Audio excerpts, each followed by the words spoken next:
Let the meltdown begin. MMA Meltdown on the Fight Network. I am Gabriel Morency. Let's do this thing. Ultimate Fighter winner style, as Michael Chiesa will step up and joins us as he prepares to take on another former Ultimate Fighter winner. And in fact, the last two Ultimate Fighter winners throwing it down.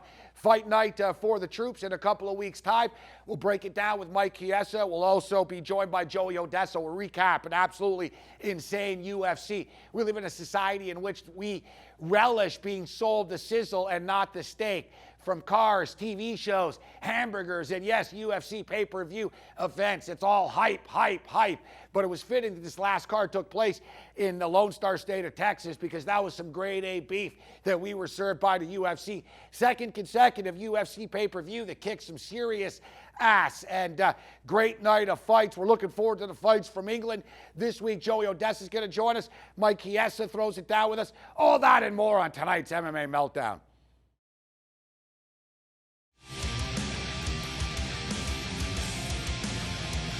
MMA Meltdown on the Fight Network continues. I am Gabriel Morency, and you know what? I actually mean this when I'm about to say that it's our pleasure to welcome Mike Chiesa to the program. We've been wanting to catch up with this dude for a little while now, but this is the first opportunity we've had to have him on MMA Meltdown. Mike, welcome to the program. Thanks a lot for taking the time to be with us. Hey, thanks for having me on, guys. It's a pleasure. So, Mike, you're a couple of weeks away from your fight night for the troops. And it's not often that an American fighter is going to be fighting in America, you know, going into hostile territory. But, you know, fighting Colton Smith, a dude who's in the Army, fight night for the troops, it is kind of hostile territory. Does that sort of thing, you know what, does it charge you up knowing that everyone's going to be against you, or does it sort of suck going in knowing that everyone's against you? You know, I don't let it faze me too much. It's kind of funny because just my last fight, I got a fight in Seattle, which is, you know, that's home field advantage for me. So, you know, I've been in Colton's territory, you know, being the crowd favorite and having everybody rally behind you. But, you know, going into hostile territory, it's not going to faze me. And I always tell people, it's not like I'm going to Brazil. You know what I mean? I know that when everything's said and done, you know, everybody in the armed service is very respectable. I know they're going to rally behind Colton, but I know, you know, when my hand gets raised, I know they're, you know, I'll still get a good cheer from the crowd, and I know they want their boy to win. And unfortunately for them, I'm not going to let that happen. But I know that, you know, they'll respect me afterwards. And I don't think it's going to be as hostile as everybody thinks it is. I mean, I always just compare everything to Brazil. It could always be worse. You could always be fighting in Brazil, and, you know, win, lose, or draw, you're not very liked when you go compete over there. So I guess it's, you know, you can look at it in a bad way, but I really don't. I don't look at it as being too severe, I guess you could say. Yeah, like you said, there's going to be a lot of rowdy, drunk troops there, and you don't have to worry about getting carjacked or robbed in a parking lot after at Fort Campbell. That's what I'm saying. Yeah, you'll be all right. You know, as you stated, you'll be all right. You mentioned fighting in Seattle. I've talked to a lot of fighters over the years, and maybe at first, and maybe their first time, or maybe when they're veterans and have done it a lot of times, like George St. Pierre seems to have the fighting at home thing down, but a lot of guys actually don't like it. You know, you've got that added pressure of the tickets, of people around you, higher expectations. Some guys actually like fighting away from home. You know, when you look back at fighting in Seattle, was it an enjoyable experience, or you know what, is it better to, you know, go to work in another neighborhood, so to speak? You know, you kind of hit the nail on the head. You know, I love competing in Washington. It's a chance for all my family and friends to actually, you know, get to go to a UFC and watch me fight, you know. So it's a special thing to me, and, you know, I'm still going to go back to Seattle and fight, you know, especially considering the fact that I feel like I'm 0-2 against Seattle. You know, I was supposed to fight there December 8th on the Fox 5 card, and, you know, I came up short, you know, when I got sick the week before. And then, you know, I came up short against Masvidal. So I feel like I need to go there and get a win. You know, it's like a rivalry I almost have with the Key Arena. But, you know, you said it just right. You know, I want to go. It was nice when I got to go to Anaheim and fight, because it's like I had no friends or family there. I just brought my team just there for business. And, you know, I didn't have the phone calls about where we're going to dinner, where's my hotel, tickets, getting everything lined out. And, it's also a hassle when people are just constantly, hey, can you give me a deal on tickets? Give me a deal on tickets. I'm like, hey guys, I'm not fighting on any reservation anymore with, a bundle of tickets to give away. You know what I mean? So Yeah. it's definitely going to be nice to go over to Kentucky and just not have to deal with any of that. And now that's going to kind of be on Colton's shoulders because he's from that area. He's from the armed services. He's going to have to deal with that kind of pressure that I dealt with in Seattle. But I honestly think that it's not going to affect him. Colton's a mentally tough guy. I mean, he's an Army Ranger. He's been through a lot. He's definitely he's very mentally strong. So I really don't think that, him having home field advantage, I don't think it's going to weigh him down at all.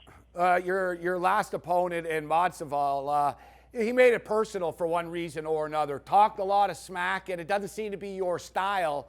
And, he made it personal. Doesn't seem like Colton has taken the same avenue. I really wouldn't expect an Army guy, military guy, to be running his mouth like Matsuval did. But,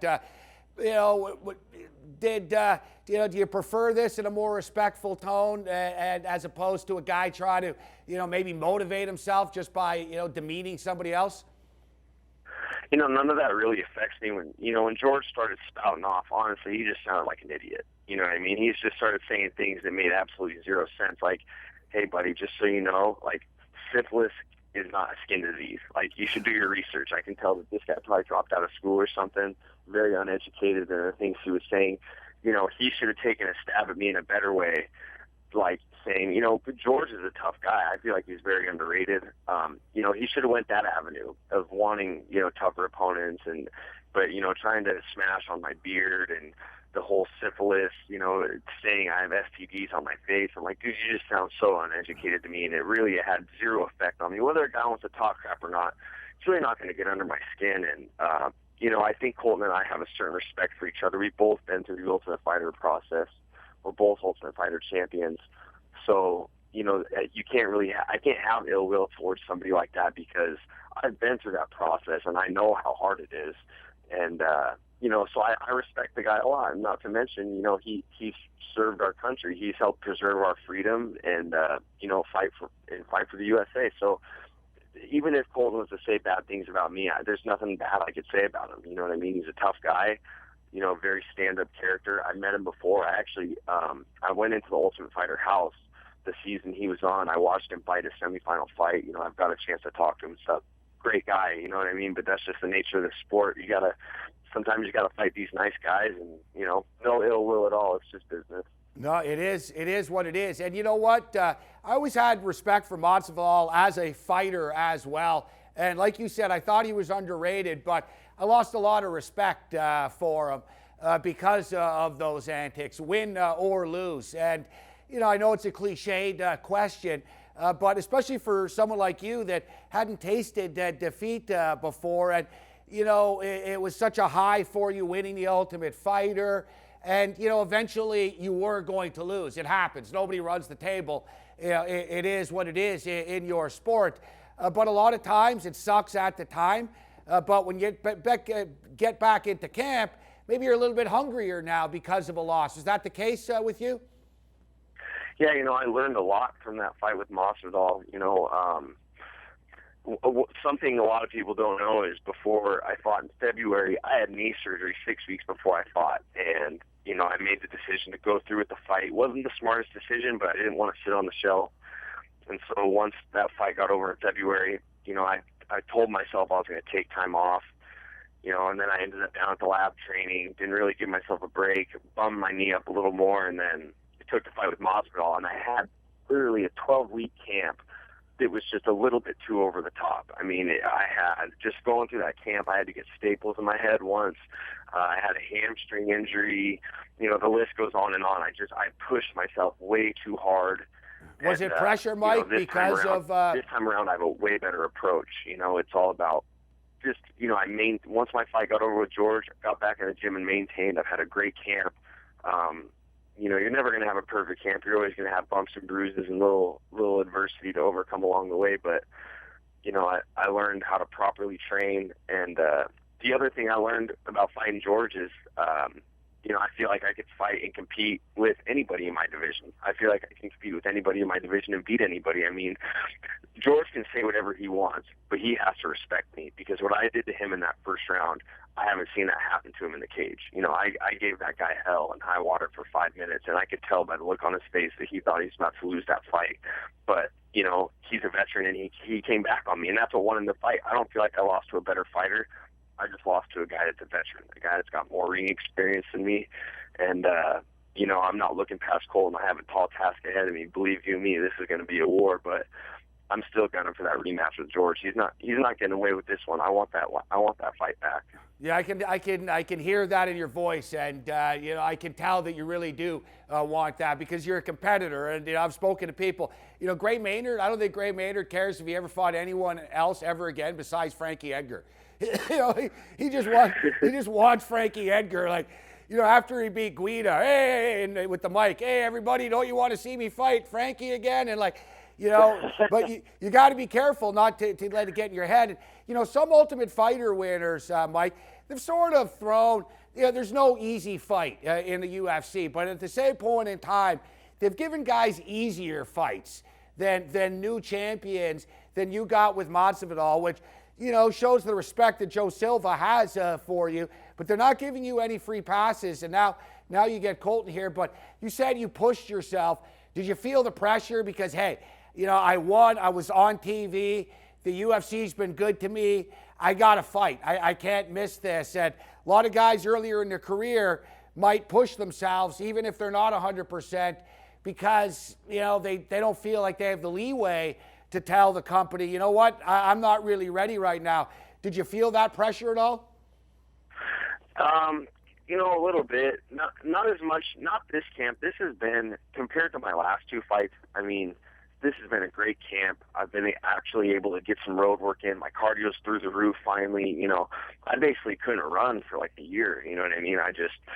So my camp's been great, and, with the whole Masvidal fight, I just wanted that fight so bad. I mean, I'm not just saying this because I fought the guy, but, before I ever got into the sport, I was watching George. I was watching him fight Eve Edwards. I was watching him do the backyard fights, and I was a fan, you know what I mean? He's an exciting guy to watch fight. He gets kicked in the head, and then he throws a gang sign in your face, you know what I mean? Part of me kind of likes that kind of gamemanship, but, when me and Joe Silva talked and Reza fell out, and I had some options, and I was like, man, I love to fight Masvidal, and nobody was really wanting that fight at the time, because that's a high risk, low reward. The casual fan doesn't know who he is, but the people that matter do, and I just wanted that fight. When I heard that not a lot of people were wanting to fight him, I was like, I'm not one to back down from a challenge. That's what this sport's all about. To me, I don't care about the paycheck. I don't care about the glory and the girls and any of that crap. I'm strictly here to push myself and test myself against the best competition I can find. And, I did push myself a little bit these last two fights, but I don't regret it at all. I mean, it's all a learning experience. I'm only 25 years old. I got a long future with this company. So, you learn on the fly. And, I'm looking forward to getting this win against Colton and just kind of putting that loss behind me. It's funny because I've had a long career. In 5 years, I've had 25 fights, from my amateur career to my fights on the show to my pro record. I've had 25 fights. I've had a lot of wins, and I almost feel like I forgot what it feels like. So my main objective right now is to just go beat Colton and just get back in my groove again. I'm ready to rattle off some wins and put together another win streak. Mike, I became a fan of yours, and I don't think I've ever really said this. I'm friends with a couple of fighters, but as far as your story is concerned, my father passed away right, basically at the same time yours did, actually. Right, literally and figuratively, right around the same time. And right at that time, I actually moved to Las Vegas. I had a TV gig, and I moved to Las Vegas. And I see you on the show, and I see your sister and your mother, and I hear about the story, and it couldn't help but I was like, man, I can relate to this guy, and I'm sure there were a lot of people around the world that were watching you in some way. You were inspiring, or that could relate to your story. And I came real close to actually sending the letter or something saying I just went through this. Go out there and get it done. Win or lose, whatever happens, man. You know what? You should be proud that you were fighting on. And when you won, it actually got to me. And I didn't know you. You came out of nowhere, basically, on TV. But because of what I was experiencing, you know, I was getting choked up. And, you know, I knew you were going to win. I bet on you. It was like fait accompli. I was like, this guy's going to win for sure. And boom, you know, you get it done. And I was choked up after the fact. And I was wondering, I couldn't have been the only one. Did you get any letters? Did you get, you know, tweets, etc., from people saying, you know what, I got your back. I know what you're going through? Yeah, you know, I definitely got a huge wave of people that came in just with the similar stories. And, you know, I truly felt for every single one of them. I mean, there's no way I could just brush them off. I was like, man, every single person that's taken the time to write me and share their story with me, you know, it's like extra motivation. You know, we were in the house for 13 weeks, and, you know, we fought to get in the house March 9th. My dad passed away March 10th. So getting out of that house and finally being able to get on my Facebook and get on my Twitter and see all the things that people were saying, I was very motivated, man. And, you know, the people that know who Al is, that dude is, that's a really tough guy. You know what I mean? Al's a great fighter, but that night on June 1st, I wasn't going to be denied. I came through way too much, you know, and this is just what me and my dad talked about. You know, I hit a crossroads. My dad was sick for a while, you know, it wasn't like it was like a sudden thing, you know what I mean?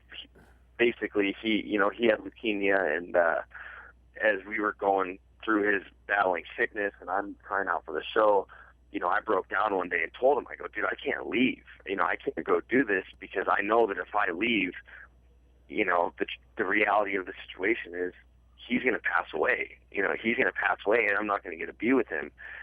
And that's probably the most mad my dad's ever been to me in my entire life. I mean, he totally snapped on me and was like, dude, this is your dream and this is what I want you to do. I don't want you here with me.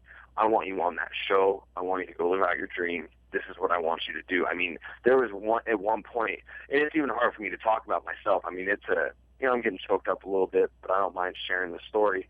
There was one time in December, it was in January, before I left, and this is after I went through the second tryout process, and I was pretty positive that I had made the show. My dad had a big emergency, and he was in ICU, like razor thin to passing away. I mean, he was on razor's edge. And I was the first person besides my mom to show up, and the first thing he said to me when I walked in that room in ICU, I grabbed his hand, I was like, hey, it's me.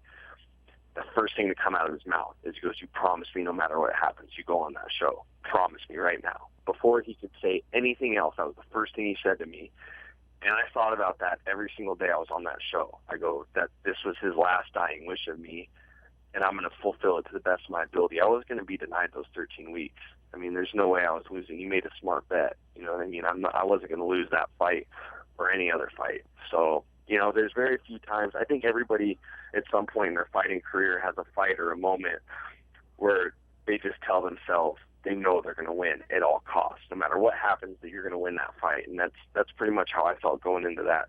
Going into the Ultimate Fighter was, you know, if I'm going to do this, I'm going to win it. You know, I'm not going to miss my last days with my dad just to come here and lose. I got to win this gig, you know. So everything went my way, and, you know, it was good for my family, and, you know, it was good for a lot of people around the world. You know, sometimes I look back on it, and I'd like to watch something like that happen just to be on the other side of it, you know. But I would never wish upon anybody to lose their family while being on a live television show. It's not the easiest process, but it is what it is, and I'm glad that I was able to do what I was set out to do what he asked me to. Well, we appreciate you opening up about that. And, you know, I know it's a sensitive subject, but as I stated, with my father passing at the same time, and in a very similar situation, it wasn't something that was sudden. He wasn't overly old either. And it wasn't something that was sudden. And, you know, I have to ask you, you're on such a high, and there's nothing positive about, you know, what there is. But as you stated, your father still passed away. You win the show. You know, was it tough, you know, after the fact, you know, to get going again? Was it just sort of like, wow, that was just such a blur, and now, you know, you're back to reality again almost? Because I imagine, you know, that's such a high winning the show, even though you have the emotional, distress going on with your family at the same time, there had to be quite the cooling off period after, man. Yeah, it was pretty hard going home. I mean, in the heat of the win, I mean, it was great having my mom and my sister rush me in the cage, having, my best friends in Vegas there watching me, and, that was definitely a great feeling for me. And when I got off the airplane, when I got home, all my wrestlers that I coached for the last 4 years were at the airport waiting for me. I had a big celebration there waiting. It's like something out of a movie. It was like the best moment of my life. But the second that I walked away from that and got in the car, it was back in Spokane for the first time in 3 months, for the first time since the funeral. That was like the downside of it. I mean, for either choice, there was always going to be a downside. And I was really, how should I say this? I was set back as far as the grieving process. You know what I mean? It's like my family, they were still grieving 3 months after, but I was so far behind them. I mean, it took a long time for me to even be able to go to my mom's house. I was very reluctant to go there. It was hard for me, and but I just know if I could hear my dad say things to me at the time, and I always think about it, he'd be telling me, take it tough, Bill, quit being a wimp. You know what I mean? Like, suck it up, moving forward. Yeah. I know my dad well enough. That's exactly what he'd be saying. Don't be a baby. You know what I mean? Don't be a baby. It's fine. So. It was hard coming home, but things have settled in, and I still miss him every day. But at this point, I'm past the grieving process, and I'm just here to celebrate his life, and proudly wear the Chiesa name. I'm his only son. I'm the only one that bears the last name in the United States from our side of the family. So I just wear the Chiesa name proud, and just live my life by my dad's terms. I know what kind of man he'd want me to be, and I know what he'd want me to do with my career and how to handle it. So in his spirit, I just try to do things the way he'd want me to do it, because I wouldn't have to ask him. I wouldn't have to ask him what he'd want me to do. I know my dad, and I know what he'd want me to do right now, and that's just what I'm trying to do. Be pure, be true to my sport, work hard like he did, and, just reap the benefits of everything that comes with it. Yeah, fight on and carry on, brother. That's all you can do. Mike Chiesa with us, taking on Colton Smith November the 6th. It's a fight night for the troops, Fort Campbell, Kentucky. Mike, you know what? I was really looking forward to having you on the program, and I'm really stoked that we had the opportunity to talk. I really appreciate you opening up and being so honest with us, and I look forward to talking to you after your fight, which is hopefully a victory. And we got your back. We were in, when we found out about the story from day one. So we'll be into the final chapter of the book. We wish you the best of luck as you wrap up your camp for the fight, man. Hey, thanks, guys. I really appreciate it, and thanks for having me on and having my back. It means a lot to me. I take things like that very seriously, so it means a lot to me. And I just want to thank you and thank my teammates, thank Spokane, Serenity Insurance, and just everybody that supports me in my career. There's Mike Chiesa with us, and man, how can you not like that guy? How can you not be a fan of that guy when he opens up and is that honest about the situation with his father passing away? A lot of fighters, tough guys, and no, it's all good, but it's an extremely difficult situation. It was a real life, not even. It was more, more compassionate or whatever, telling it like the Rocky story. The guy's father passes away, and Rocky was the trainer. It was just the trainer. This was his father from the TV show. Like I said, touched me personally. I'll always be a fan of this guy, and he continues to handle himself with class and respect. And I've always liked Masvidal too. I think Masvidal is a badass, but don't be a jerk off for the sake of being a jerk off. But hey, that's just me, and I've been a jerk off before in my day. That's a fact. MMA Meltdown on the Fight Network continues.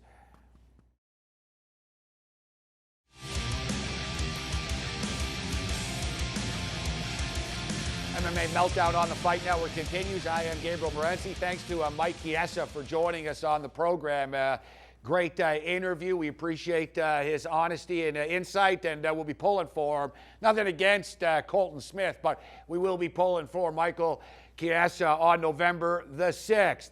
Joey Odessa now joins us from Costa Rica, the premier combat sport odds maker in the business. Joey, it's always a pleasure. How you doing? Pretty good. How's everything tonight, Jason? We're doing all right, Joey. We're doing all right. You know what? We'll give you a pat on the back for a job well done. You absolutely destroyed last Saturday's card. The favorites got there for the most part, with the exception of Jessica Eye and CB Dollaway. And Dollaway did win his fight.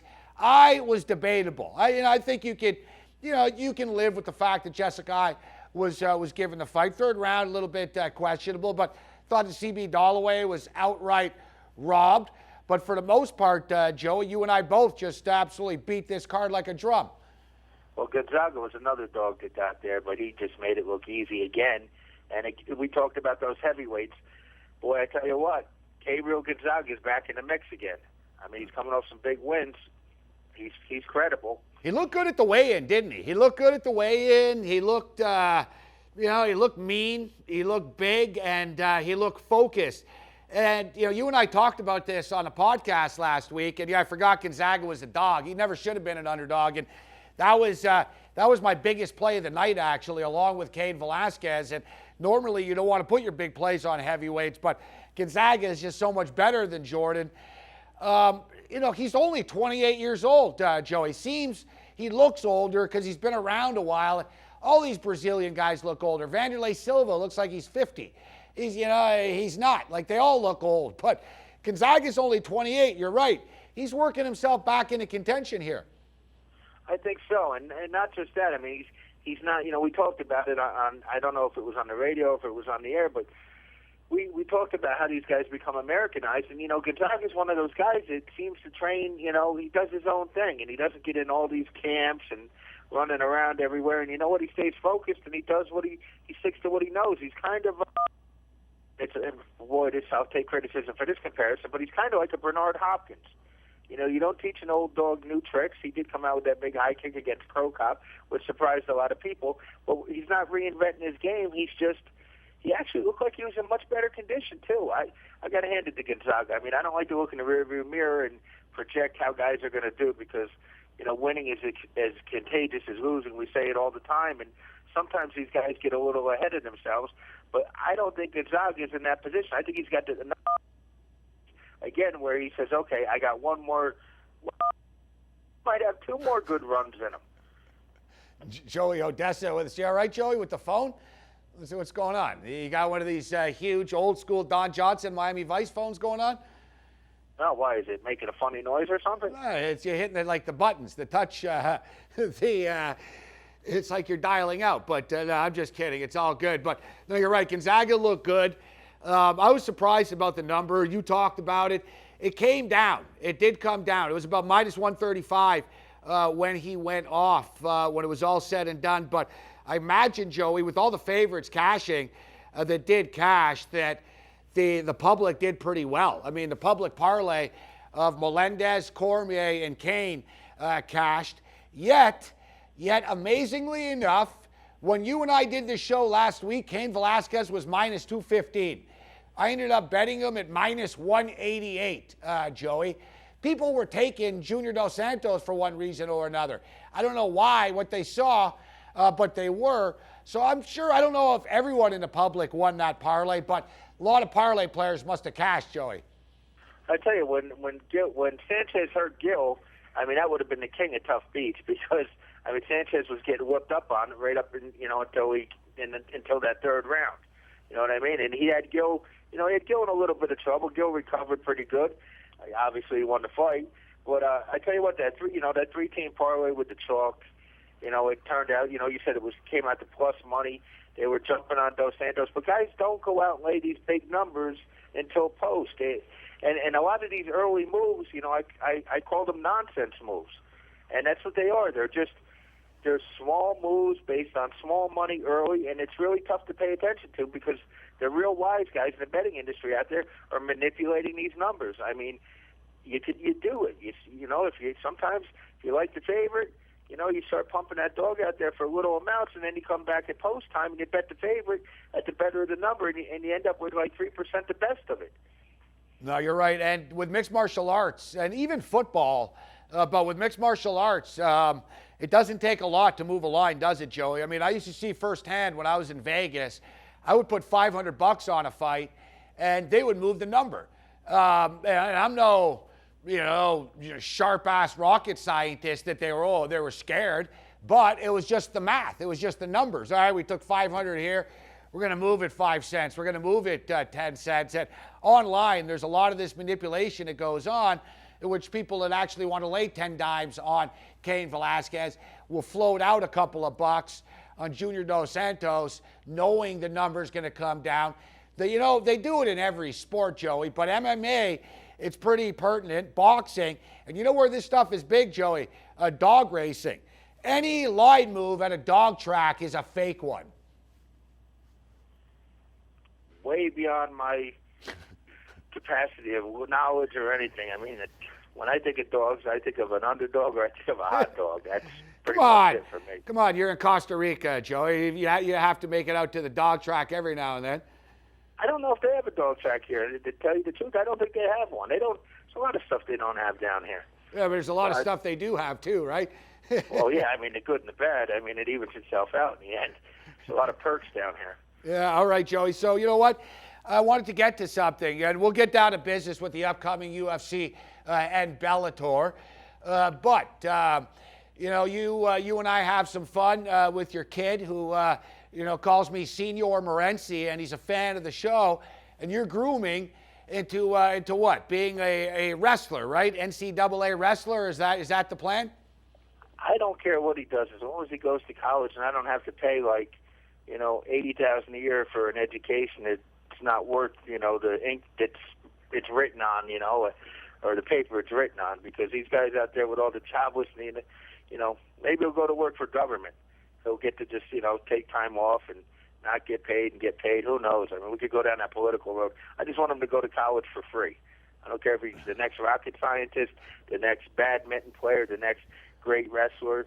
I'd prefer he'd be a lawyer. I mean, I could help out in the long run, just considering, I got almost 45 years in the bank here, so, my last 15, it'd be nice if I didn't have to start cashing out and paying lawyers anymore.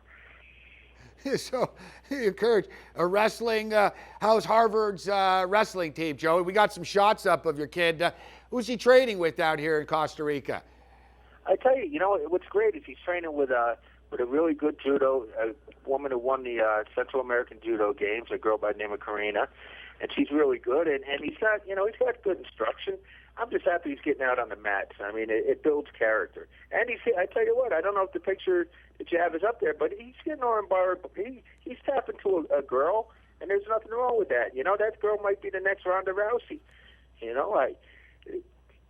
It's good. It's good for his character. I mean, it's good for his respect, too, to go out there and see that a girl is capable of performing. And speaking, the great lead, and speaking of girls about that Jessica Ai, I mean, these women are leaving it out there. These women on these cards, I think, arguably, you could make a debate, they deserve more money than the guys because they really are fighting for their jobs. There's no quitting these women. I'm becoming a really big fan of women's MMA. I hope it keeps growing. No, they really do lay it out there every time. Like, they just lay their asses on the line.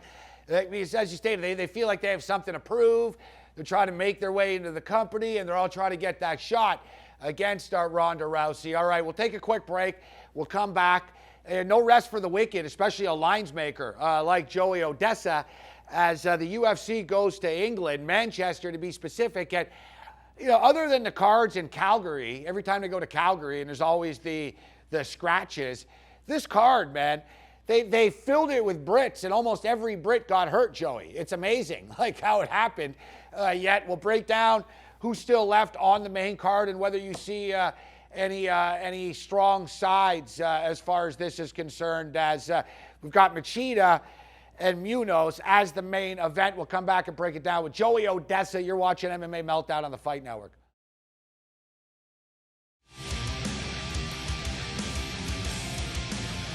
MMA Meltdown on the Fight Network continues, as does our conversation with the premier combat sports odds maker in the business, Joey Odessa. Joey, let's dig into the UFC Manchester Fight Night Saturday. Early start Saturday afternoon for the bettors out there.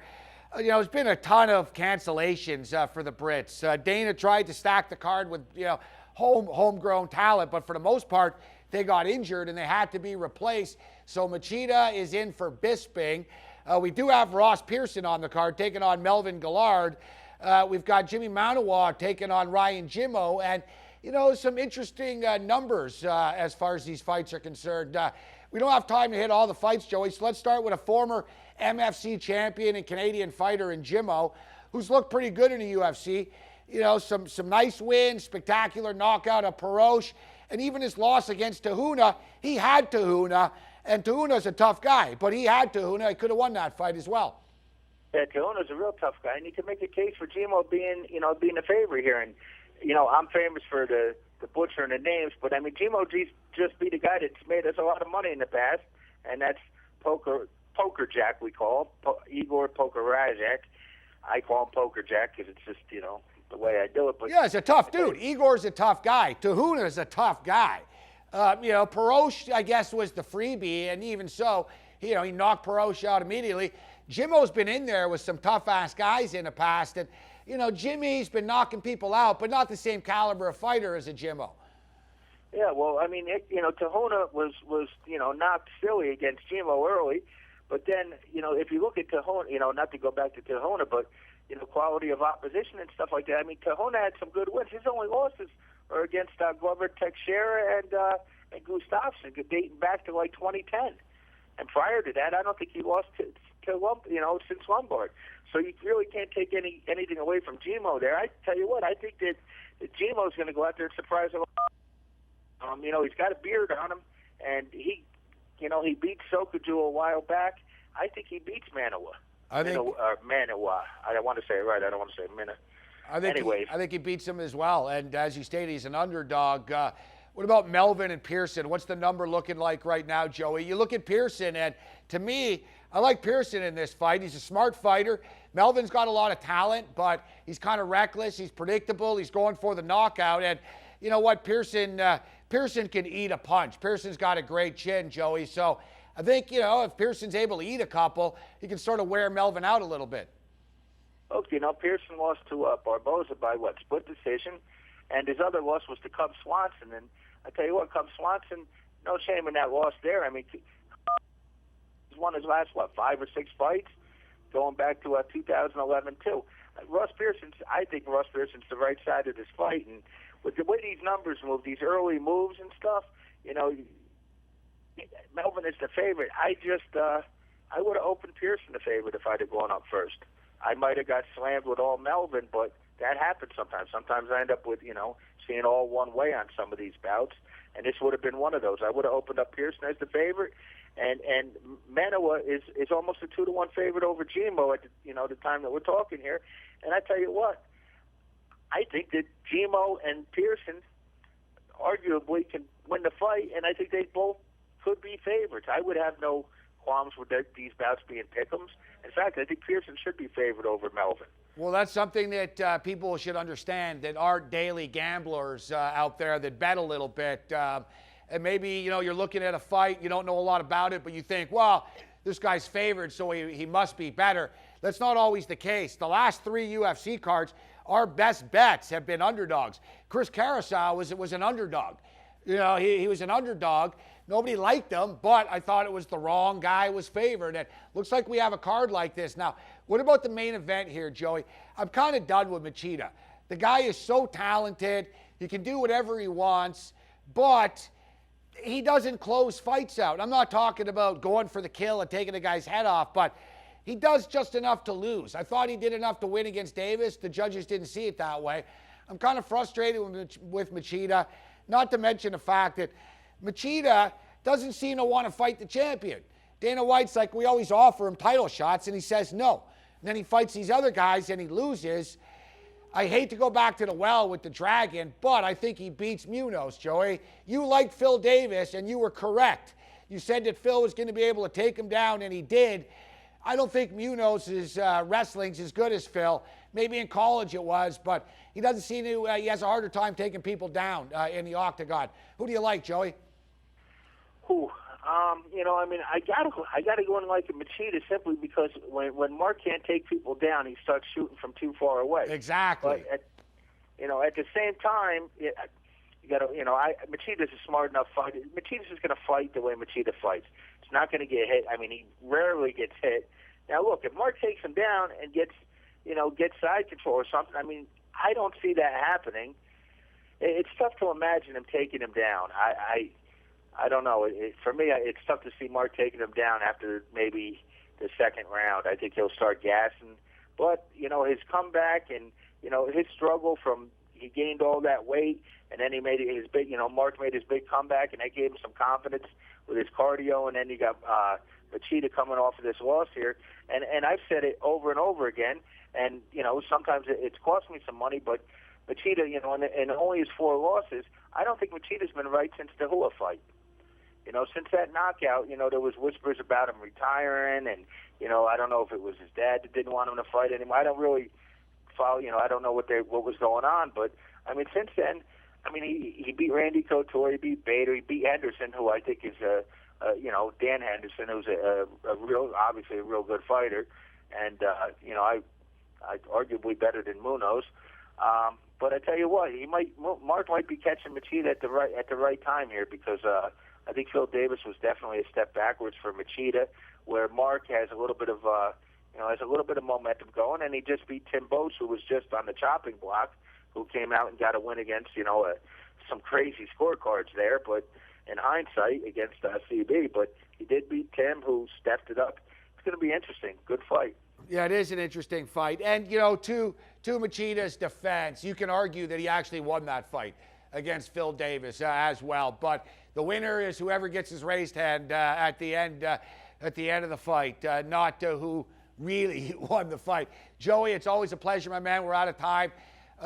We break down all the prelims, MMA Meltdown Radio, Tuesday nights, 10 o'clock, Sirius XM, channel 167. We always talk prelim fights as well with Joey Odessa. Always a pleasure, Joey.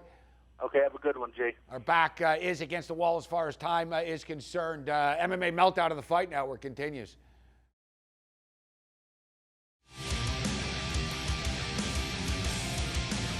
MMA Meltdown on the Fight Network continues, and don't worry, we wouldn't leave you hanging as far as the videos of the week are concerned. And this week, we've got a video from the hockey world, we got a video from the samurai world, and we got a video from the football world. A little bit of something for everybody. Now, us in Canada, we think we own the sport of hockey, and we often accuse the Europeans of being soft. The Sedin twins, often referred to as the Sedin sisters, and they're soft in Sweden. Well, I don't think Alexander Gustafsson is very soft, and considering all the Nordic psychopaths and Vikings that have come from Scandinavia, I don't know where we really get off calling them soft, yet evidently the Swedish Hockey League, there's nothing soft about their referees.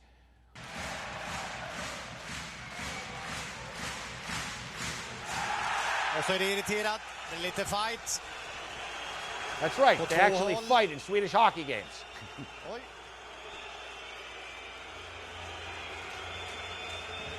Didiomete, som vi inte har sett. Han var på väg att ta allt och alla där. Den som kom förbi skulle han ta. Och här är det, oj. Ja, det är ju lite onödigt när klockan står på 19:23 i tredje. In Sweden, the ref fight you. Och en av linjemännen hamnar. All right, check it out. Oj. Och nu är det håltet. Nej men gisses. Du ska inte brottas med domaren. A little standing guillotine. He's tapping. Ja, det är bra. Hey, I tap. Oj. Vad är det som händer? Hey, I'm tapping. Det där är en uppläxning. I told you I watched the UFC. Next time I rip your head off. I love the player taps. All right, I tap. It's a good thing, it's a good thing Paul Harris wasn't the referee. Buddy would be tapping all day long, or Herb Dean or Mazzagatti wouldn't, if they were the ref. What? I didn't feel the tap. Crazy stuff from the Swedish hockey leagues. This is some crazy stuff from a fat guy's bedroom.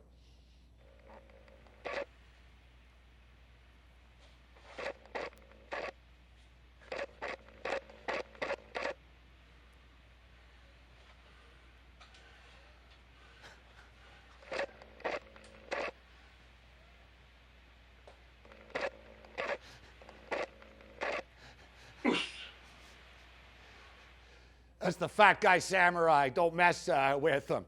You're wondering, what the hell was that?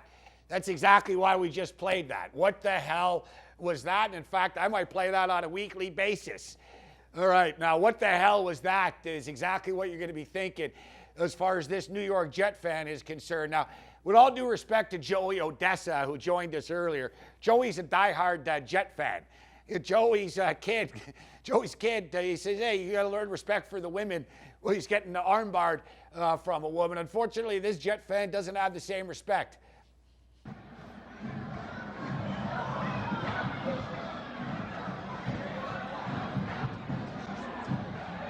Guy's in a Wayne Cravette jersey. Look at the chick, blonde chick.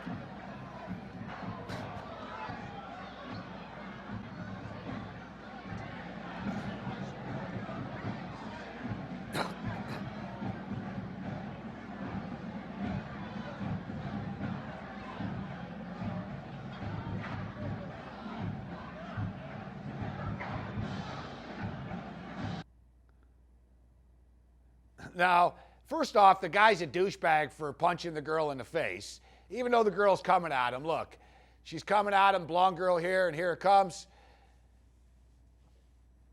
Now, he could have just pushed her away. You know, he didn't have to, wind up yet. What kind of soft-ass, jerk-off is this guy that he winds up and pops this girl? She doesn't even drop. This girl's got a chin like Junior Dos Santos. She doesn't even drop. Come on, dude. You're a douche for hitting her in the first place, and you're a double douche. You didn't even drop her when you hit her. And amazingly enough, if you read the comments on YouTube, there's a ton of people that are blaming the girl for charging at him. He could have done a lot of things instead of, punching her in the mouth. But hey, it is what it is, and that's just me, Gabriel Morency. You're watching MMA Meltdown on the Fight Network.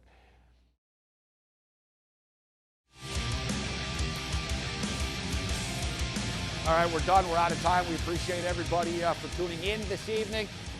We wish Mike Chiesa the best of luck against Colton Smith. Joey Odessa, follow him on Twitter at MMA Odds, twitter.com. Don't forget, we do MMA Meltdown Radio every Tuesday night at 10 o'clock, Sirius XM, channel 167, presented by the Fight Network. And for all of our MMA and sport picks, check out sportsragetv.com. Other than that, you're on your own. Later.